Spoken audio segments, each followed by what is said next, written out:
एकनाथ खडसे बोलतात, आपण थेट जाऊयात. ऐकून तरी घ्या. ऐकूनच घ्यायचं नाही असं जर सरकारने ठरवलं असेल तर मग सरकारने तेवढा जबाबदार आहे. सर, आजचा शेवटचा दिवस आहे आणि विरोधी पक्षनेते अजूनही सभागृहाला मिळालेले नाही. कसं पाहता?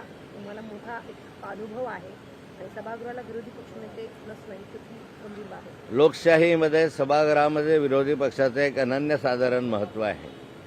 या ठिकाणी संख्याबळ लक्षात न घेता विरोधी पक्षाची नियुक्ती किंवा त्याला मान्यता सरकारच्या माध्यमातून देण्याची गरज आहे. आज शेवटचा दिवस आहे. अंतिम आपण अपेक्षा करूया की आज तरी सरकारच्या माध्यमातून याच्यावर चर्चा होऊन या राज्याला नवा विरोधी पक्षनेता मिळेल.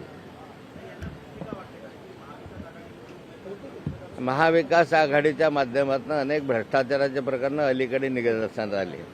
कधी आरोग्य खात्यामधलं आहे, कधी परिवहन खात्यामधलं आहे, कधी सार्वजनिक बांधकाम खात्यामधलं, असे अनेक विषय आता उघडकीस यायला लागले.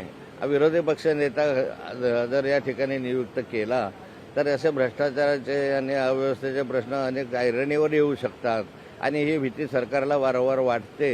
सरकार जर स्वच्छ असेल तर मग त्या ठिकाणी विरोधी पक्षानं काहीही काढलं तरी त्याचं उत्तर देण्यास समर्थ असलं पाहिजे. पण सरकार विरोधी पक्षनेता होऊ नये याच्यासाठी ज्या अर्थी प्रयत्न करत आहे त्या अर्थी सरकारला आपले सारे प्रकरणं उघडकीस येऊ नये याची भीती आहे. लोकशाही मराठी ऐका, पहा, जागरूक रहा.